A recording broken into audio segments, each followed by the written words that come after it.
Hello, thank you for joining me as I discuss and hopefully spark your interest in a new book written by myself and Reverend Dr. Alice McKenzie, who is head of professor of preaching and worship at the Perkins School of Theology. I'm Owen Lynch. I'm a professor also at SMU, and I've been a long humor scholar, and I'm an ethnographer who uses humor to understand and explore organizations and how we create workplace identities and workplace processes through our communication. This book was a collaboration that came about from a conversation of Dr. McKenzie and myself, where we started to look at humor and the relationship and purpose that we could put humor into preaching, but also understanding each other, build and hopefully for her purposes, make preachers appreciate and respect the role of comedy and humor to augment their messages, not detract from their messages, and augment their speaking styles, not to put on a new type of style, not to become professional comedians, but to understand the role that humor and understand the complexity of humor and how that could improve their ability to preach and connect to people in the pulpit. After our discussions, we realized that, and looking in the literature of the field of theology, we realized that in the 1970s, when modern disciplines started to look at humor and take it seriously, and going back and started to read some of the great scholars in the past that wrote about humor and started taking an interdisciplinary view and understanding of humor, there was a humanistic turn in preaching, started to focus less on the relationship of text and God, and also thinking about the speaker and the audience and their relationships with each other and the community at the church and how that builds you to God. That humanistic turn happened in theology and preaching, but humor was not part of their, they didn't join in the interdisciplinary study of humor like the field that we're all part of today. And so this is really kind of an invitation of them to take humor seriously. As you can see from John Morrell talks about it, it was really well received in his full review of the book. And people like John Myers who looked at this book. This is not just this is how you tell a joke in the pulpit. This is really examining humor scholarship over the years, why it was neglected or not talked about in theological contexts, and how preachers can use it to connect and achieve their comics vision. We use these two terms in the book that are somewhat new, so I'll define them up front. We talk about what's called the common vision. The comic vision is, we mean the ultimate victory of positive outcomes over negative, of life over death, of hope over despair.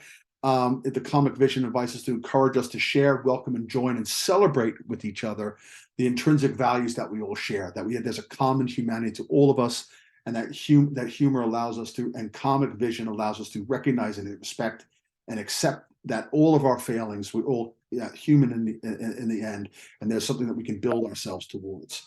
And that we also look through the comic spirit, which is dependent from not to trivialize matters and make fun of things, but to be opening the notice and employing humor in the light of the context of the comic vision, recognizing incongruity and contradiction and paradox as part of what it is to be human, and even contradictory forces and negative force in ourselves, and recognize as part of who we are, but that we can use that to share and connect with each other.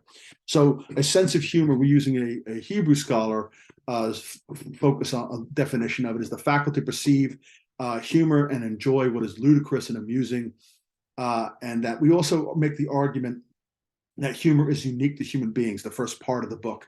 Though every culture has a unique humor that is learned, all human beings use humor. All human beings laugh, some more than others. This is your human orientation, which is your own predisposition to recognizing and appreciating humor, which sometimes lends into your own ability to use humor effectively, right? That's your own individual human orientation. But we all have a common innate sense of laughter and joking, unless there's some underlying issues there, which we can discuss in more detail another time. But human beings, this common comic frame we all share, what we may basically make an argument is that the human beings and the ability to laugh at incongruities, to look at what is versus what should be, right? And find humor in that contradiction or clashing, is unique to us. And that if we are unique to God and we are made, some argue, in God's image, right, then there is something in humor and in this commonality that is divine.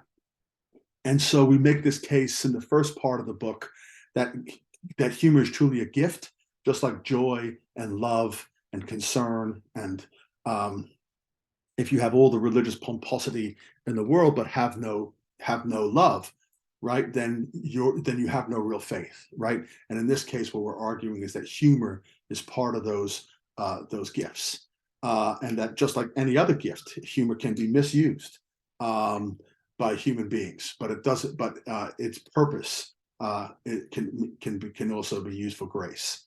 And we look at and examine writers who talked about the importance of gifts and how they can be used effectively to connect and share. We argue, obviously, once again, that it is uniquely human, and that if we are made in God's image, then humor, imagine they. We talk about Terence in the beginning of this book, and we talk about him later in chapter 7 when we talk about the comic and the tragedy. And for people who aren't familiar with Paulus Terence, I think he's an important figure that we should mention.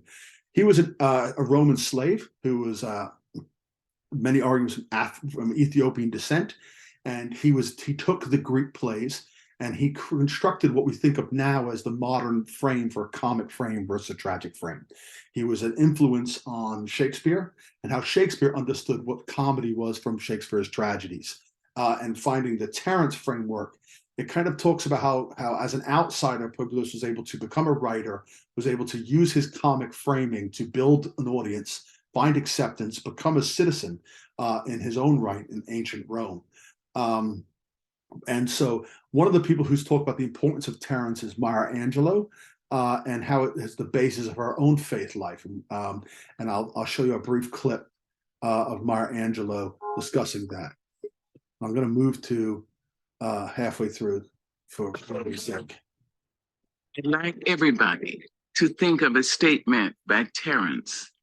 The statement is, I am a human being.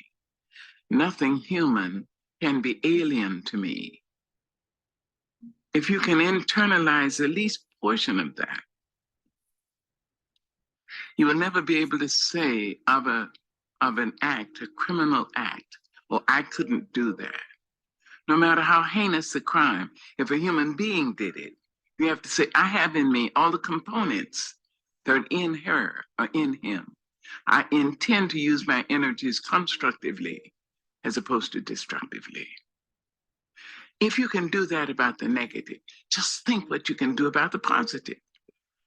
If a human being dreams a great dream, dares to love somebody, if a human being dares to be Martin King or Mahatma Gandhi or Mother Teresa or Malcolm X, if a human being dares to be bigger than the condition into which she or he was born, it means so can you. And so you can try to stretch yourself. So you can internalize, homo sum, humani nihila me alienum puto. I am a human being. Nothing human can be alien to me. So we look at there and we talk about one of the reasons why we believe there were some detractors of humor. And by humor, we're talking about the preacher using humor to do exactly what Maya Angelou is discussing, to stretch, to find common connections with people, to question. In a time when where people are pushing away from each other and finding faults and more tribalism in the world, how can we breach these gaps and connections? Find humor as a common connection, not as an opening guffaw or something to make somebody laugh or a quick one-line joke to build credibility, but actually as a way to actually form deeper connections and understanding of the complexity of the world around us and common humanity. And from that framework, that the importance of the gift of humor is universal, that the gift of humor is uniquely human, that we are in the image of God and therefore humor is partly God, we can start to really take humor seriously. And we ask that question, why hasn't it been taken seriously in the past? And so one of the next stages of the book then is in part 2 is looking at the sermon itself, the speech event of a sermon as a specialized communicative event act, where the preacher has a higher purpose for their presentation than just teaching a lesson. It's connecting people to the Word of God and connecting the community to each other to enact that Word of God in themselves, hopefully.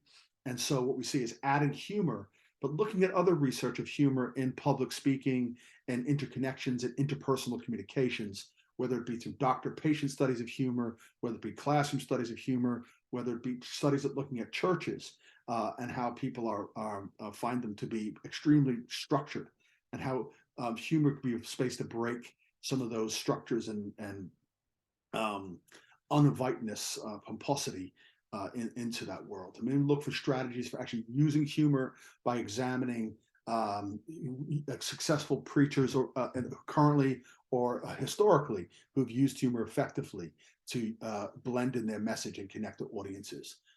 In chapter 6, I go into the 3 theories of humor that we know them well. We start with relief theory, and we talk about the importance of relieving tensions and how humor has an important aspect of that, finding that common connection, even that ability for us to laugh in conjunction with it, and both on a physical level and on a social level, how humor has been found to be a balm, right? And then also we look at humor from a superiority, and yet we argue that humor is superiority perhaps lays out, though it, unless it's directed up and in a very careful way, humor that is focused on superiority may not really be the best use of humor for a religious context. We recognize it as humor, but just like there are many gifts that can be misused, that humor at someone else's expense perhaps lies outside of what we should think of as humor for the religious context in superiority.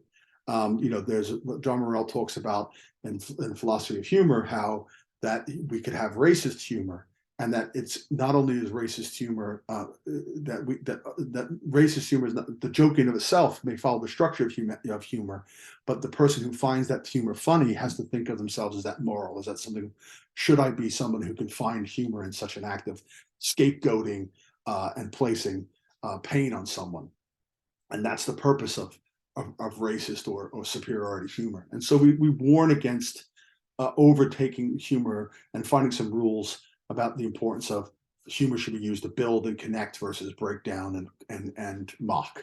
And then finally, we look at incongruity, and we talk about the importance of humor and incongruity and the incongruities of life and common tensions, and how we can use humor and explore that both in the texts but in our everyday lives. I give a story, and the book is full of, as Dr. Morrell mentioned and others who've reviewed the book, full of constant stories of using humor in practical everyday interactions. But I talk about a friend of my own who came to me very distraught themselves and really guilty that their wife just got a big promotion at work, and they love their wife. They're proud of her and really want to support her in everything she did for their family. In fact, gave up their own career goals to support his wife's advancement, but at the same time, sometimes was resentful privately of his wife's success. And he found this to be difficult to deal with and even mention. And it caused tensions in their family. And I used the joke of the Catskills, the 2 ladies sitting in the Catskills, the famous joke, where there's 2 ladies sitting in Catskills, and the first lady is complaining about food and how terrible the food is. The second lady totally agrees, and she argues, and in such small portions. And we both laughed, and then we talked about how sometimes human beings have contradictory impulses.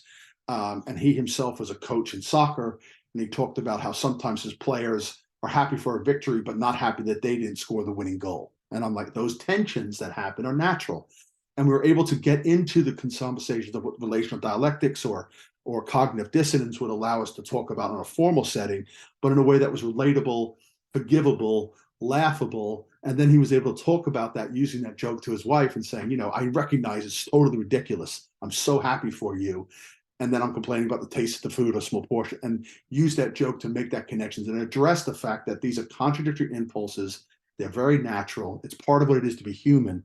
And recognizing that complexity, and the humor allowed him to do that. We then talk about the classic literature frames of comedy versus tragedy, and how comedy is used to build connections and community, where tragedy is typically used to point out human fails. And the hero of a comedy ends up joining with the others, where the hero of a tragedy ends up dead or alone, Shane leaving into the distance.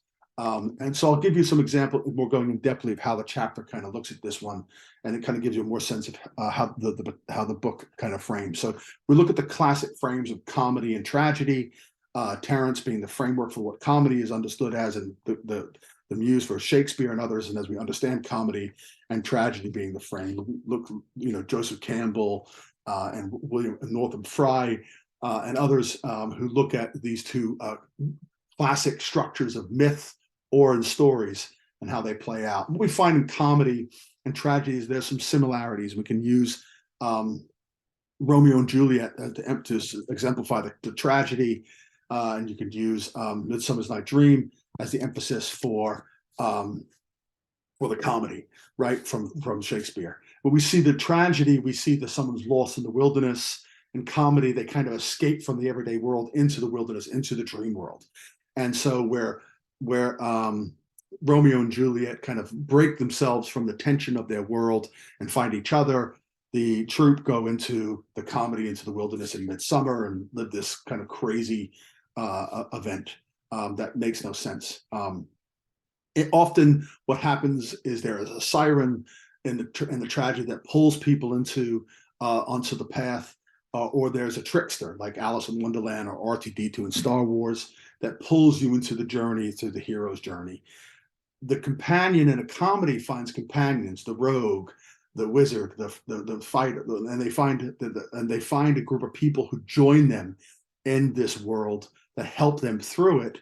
Where in the tragedy, it's typically a lone figure, and if they have friends, they end up being a traitor to those friends, or their friends are a traitor to them. And so there's that turn.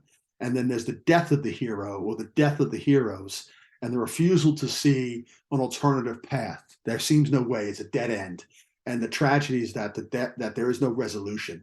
That they must sacrifice themselves for the greater good, or for the current order. And in the end, we see in Romeo and Juliet, do not see what a great evil results from your hate.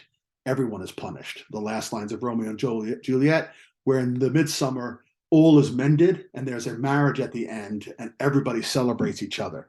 And what Terence argued is that the larger that tent, the larger that celebration, the more people from different backgrounds, different ways of thinking, and different sides are able to come together in that celebration, the more comic, or the more beautiful, or more communal, right, the story becomes. And the goal of a comedy is coming together and recognizing each other's differences, but forgiving the difference within ourselves, and seeing that common humanity and celebrating it, where the tragedy continues on that negative path. Imagine that Romeo and Juliet were successful in their ruse, and that they both did not poison each other, and they both actually lived. And at the funeral, in the sadness of that moment, they both pop up, and they both say, we're actually really alive. And imagine that their families could laugh at that incongruity, right? That benign violation. By laughing at that incongruity, what they're able then to do is then say how silly we were. We nearly lost these two people to our hate, and have a marriage of those two and bring the families together. That would have been a comedy, not a tragedy, right? And so there lies the difference. Now we can apply that. Remember, most of the Bible, the New Testament particularly, is stories. And many of these stories follow the classic frame of comedy and tragedy. But we can take the comic or tragic frame in interpreting a story. We take, for example, the prodigal son. So the prodigal son, we have a son who takes the tragic road. He is lured out into the wilderness, right, into unclean land by a siren, right, by the allures of wealth and debauchery. And he spends his money foolishly, and makes some bad gambles and does other things, and then ends up at his lowest point. Even in his lowest point, he recognizes that the servants in his own father's home were treated better, and decides to go back to his father as a servant, as a lowly person, unworthy of forgiveness. On that path home, his father meets him, and his father embraces him. His father forgives him. His father celebrates him, and his father gives him the greatest feast they've ever had. Everybody is invited in. That's the comic, right? Even forgiving your foibles and seeing his son, the happiness, the central message of Christianity, obviously. What's interesting is that most people at that point talk about then the older brother, what we also usually call the dutiful son. And he is unable to accept his brother coming back with joy, and does not want to go to the celebration, and questions it. And we don't know if he actually joined the feast. And so here we have, for example, the irony of the comic frame for the father and the prodigal son, right? Welcoming back each other and embracing each other and accepting of each other. And we have a celebration. We're all invited, but we don't know if the dutiful son joined. And if he doesn't join, then the dutiful son remains the tragic figure in that story. He's in the wilderness. He's chosen to be by himself. He may be a hero in his tragic frame, right? But he's lonely and he hasn't bridged any forgiveness. So the tragic frame versus the comic allows us to explore these stories from different lenses and see different frames within it. One of the things about the comic frame and the ability is to help us to reinterpret and find alternatives and find acceptance. A classic example, this is from Bakhtin, certain essential aspects of the world are only accessible through laughter. In other words, the world is so serious and rigid. This Henri Bergson talks about this as well. And Freud talks about it from a totally different way, in that it's our animalistic urges, right? Either we are totally animalistic urges, which we cannot accept, or we're totally automatonic and structured, like Henri Bergson argues. We need humor to breach both of those frameworks and find a different sense of humanity, forgive ourselves, right? Or find an alternative way of reinterpreting those frameworks. And so we look at, for example, the story of Alexander the Great coming into Sparta and being interrupted on his way by the Stoic, who was famous and who would not move. And it would have been led into bloodshed and terrible ending for this lowly Stoic, yet highly respected, would not move himself for the great Alexander. And what Alexander's said to his men have said to him, his generals came and said, "Do not move for this man. This is Alexander the Great, the greatest human being who's ever lived. He's conquered the world, and what have you done?" To which the philosopher replied, "I have conquered the need to conquer the world." And in that joke, they laughed. And in that joke, then they were able to find an alternative way of seeing that message. And by laughing, they're able to avoid the conflict and find an alternative acceptance. Very similar to when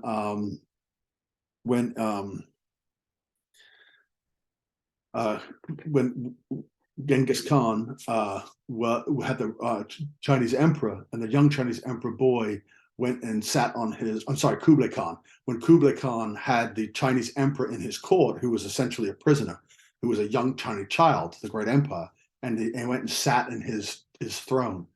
A great offense that would have caused maybe mass bloodshed. And Kublai was able to turn it into a joke and started laughing at it. And by turning that into a joke, dispelled the tension and allowed to find an alternative ending, right? And so that's part of what the comic frame is. And in fact, central to the Christian message is this idea of what can be seen in one frame as an instrument of terror, an instrument of persecution, an instrument of death. For Christians is also simultaneously an instrument of new life, of hope, of resurrection, right? That's central to the comic frame and religion. Part of this is what we call, and was very popular in the medieval church and has been drummed out from modern scholarship and modern ways of looking at church, is the idea of the carnivalesque. And many people now think of the carnival as Mardi Gras or maybe a carnival cruise, but originally the carnivalesque was an important part of the comic frame and an important part of religion. The idea of it was desirable disruption, breaking us from our social hierarchies and functions to make it bearable, to question it, but do it in a way that allowed the structures to maintain themselves, but also find the relief from them. The topsy-turviness, the shifting of this perspective. And so, once again, we look at Alexander's entrance into Babylon, the famous depiction of the King of Kings, right? The god of war coming in with all of his splendor, and the people being thrown gold and throwing their gifts upon Alexander. And then we juxtapose that with the entrance of Jesus into Jerusalem during the Holy Week, coming in on the lowest creature, an ass. And being pulled through, and people celebrating him with palms. This is right before right before the crucifixion. And so what we have here is these juxtaposition, this turning on the head. It was often a constant theme where Jesus made fun of the rigidness of the Pharisees, or the over holiness or rule focus of the Levites and Pharisees and revealed himself first.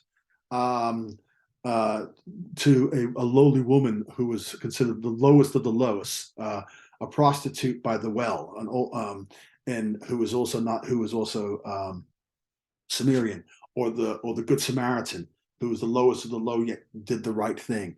These topsy-turvy is a constant theme within the New Testament and the Old Testament, and yet the comic frame is often not employed in their examination.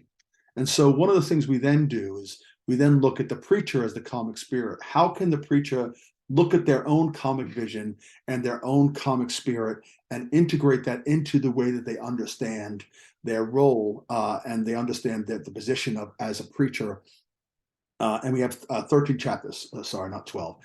This last one's 2. But chapter 8, we look at fans and foes of humor through the centuries, both in Christian literature, but also in philosophy.